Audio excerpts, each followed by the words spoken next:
Olá, bom dia. A gente recebe então o ministro Carlos Fávaro para tratar de alguns assuntos relacionados à economia e principalmente à economia do agro, né, que é a pasta a qual o ministro é responsável, a pasta do Ministério da Agricultura e Pecuária. Ministro, muito obrigado pela sua presença aqui com a gente. Eu que agradeço, Bruno. Bom dia e é uma honra estar falando com você e com todos que nos assistem. A gente começa falando então, ministro, da Nova Indústria Brasil, que foi um plano lançado pelo governo federal de financiamento. São 300 bilhões de reais para a indústria até 2026, com ações previstas até 2033.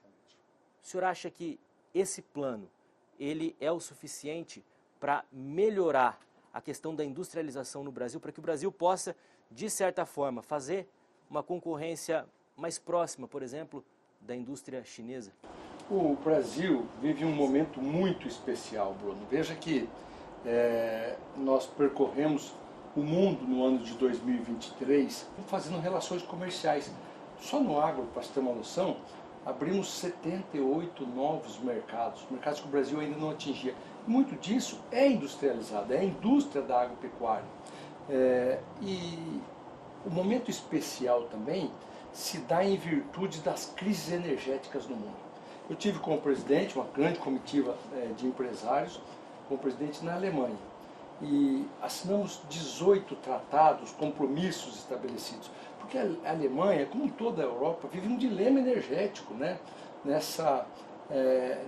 No viés da sustentabilidade, da crise do gás por conta da guerra da Rússia com a Ucrânia. Eles precisam decidir se vão investir a sua matriz energética para o bem-estar do cidadão ou a industrialização. E viram a capacidade brasileira. O Brasil tem uma grande capacidade energética, energia renovável, energia verde, e que pode, assim como já aconteceu nos anos 60, nos anos 50 e nos anos 70, a Alemanha trouxe um grande parque fabril para o Brasil. Mercedes-Benz, Volkswagen, Siemens. Então, esses compromissos que fizemos buscam com que o Brasil vai restabelecer a nova indústria nacional, parcerias internacionais. E para isso, precisa de investimentos aqui no Brasil. E esses recursos que serão financiados tem uma parte não retornável da ordem de 8 bilhões de reais em qualificação, treinamento, preparando a população para essa nova indústria. Também o PAC é complementar a tudo isso. O Brasil passa a ser mais competitivo com infraestrutura mais moderna.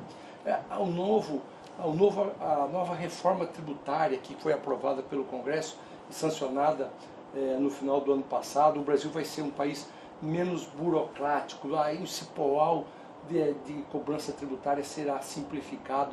Portanto, certamente, com todos esse conjunto de ações, o Brasil vai viver um novo e bom momento da indústria nacional.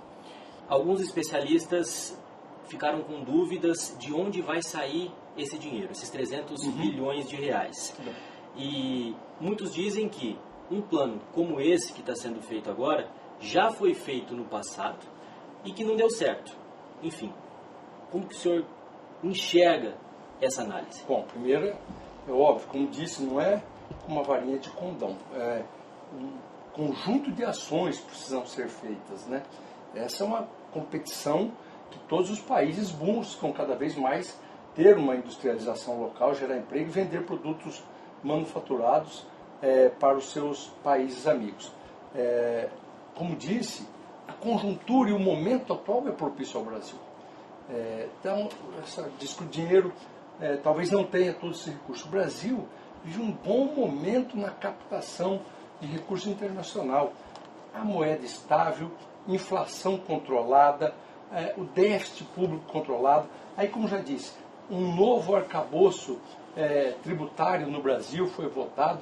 As dificuldades energéticas do mundo estão iminentes com as mudanças climáticas e o Brasil um grande potencial. Então, o conjunto de situações e ações que foram construídas são muito favoráveis e quem apostar contrário ao Brasil vai perder. O senhor acha que esse modelo de indústria, esse modelo para fomentar a industrialização, pode, por exemplo, acarretar numa alta de juros? Não, ao contrário. O Brasil, o que aumenta a taxa de juros é inflação desenfreada. E o Brasil vive um bom momento, a inflação em torno de 4% ao ano. O Brasil sofre pelo atraso da política do Banco Central no ano passado em demorar para abaixar a taxa de juros. Só para você ter uma ideia, Bruno, julho de 2023, o Brasil se consolidou com a maior taxa de juros da história. Por quê? Porque nós já estávamos com inflação muito estabelecida, muito estabilizada em torno de 4% ao ano, mas ainda assim taxa básica de juros a 13,75%, praticamente 14%. Juro real de 10% ao ano. Isso é impeditivo. Nós vamos sofrer agora em 2024 reflexo daquele freio exagerado do Banco Central nas taxas de juros. O Brasil tem capacidade de investimento, tem estabilidade financeira. Eu posso lhe mostrar que não há risco desses 300 bilhões gerar inflação aqui do Brasil. Nós lançamos o programa de conversão de pastagens degradadas aqui no Brasil e percorremos o mundo mostrando o programa que o Brasil quer, mais uma vez, ampliar a sua área de produção ou a sua pecuária, mas de forma sustentável, não sobre a floresta. E para isso precisa de recursos. E o mundo precisa de alimentos, boas parcerias. E rapidamente o BNDES começou a captar recursos internacionais para isso. O programa de linha de crédito para os produtores dolarizados é um sucesso. Em 10 meses ficou equivalente ao Moderfrota, que é um grande programa brasileiro de investimentos para a agropecuária. A linha dolarizada ficou igual, graças à capacidade do Brasil em captar recursos com juros bastante acessíveis. A gente vive uma crise do leite já há um tempo aqui no nosso país, onde pequenos, médios produtores têm dificuldade de produzir e vender o leite pelo preço pago a esse produtor que faz, né, então essa ordenha todo dia de manhã ali.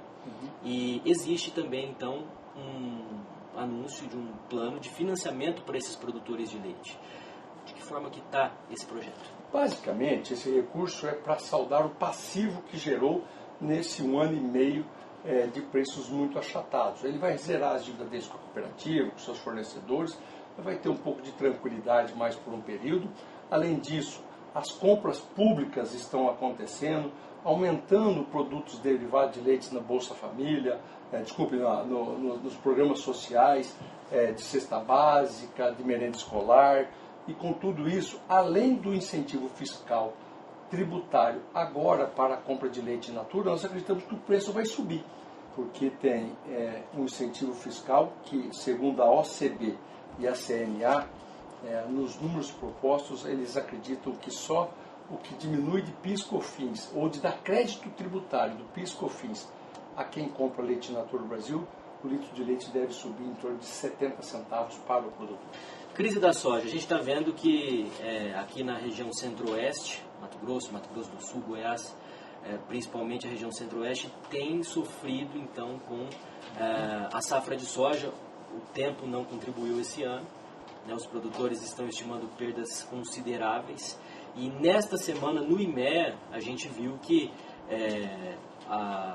o custo de produção do produtor vai ficar maior do que a quantidade de saca que ele vai colher. Se eu não me engano, o custo de produção está em 54 sacas e a estimativa está em 53 sacas. Uma saca menos por hectare. O que o governo pensa em fazer? Para a média. Para a média. Alguém colhe 30, 40 e custa os mesmos 56. Exatamente. 54. Então, assim, para alguns a situação é ainda pior. É mais grave.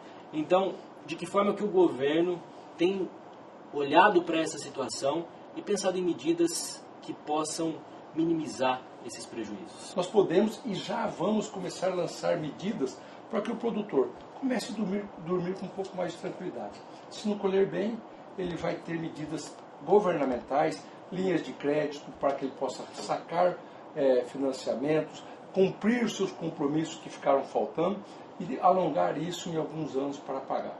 Estamos pensando também, tem uma reunião com o ministro Fernando Haddad na próxima semana e toda a equipe econômica para discutir a suspensão dos pagamentos de investimentos no ano de 2024. Isso requer recurso público, orçamento. Por mais que tenhamos boa vontade, precisa ver de onde tirar.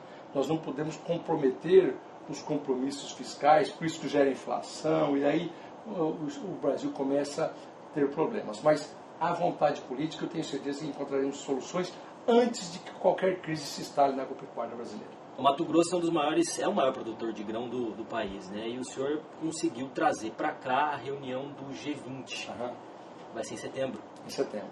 Quanto isso é benéfico para o Estado? Olha, primeiro, o Brasil, esse grande produtor de alimentos, foi um líder do G20, e nós não poderíamos escolher outro estado senão o estado de Mato Grosso para mostrar o potencial da nossa agropecuária. Afinal de contas, é disparado o estado com maior volume agrícola na nossa balança comercial, na geração de emprego, e tenho certeza que vamos mostrar aos países visitantes, que certamente serão nossos parceiros comerciais, as potencialidades.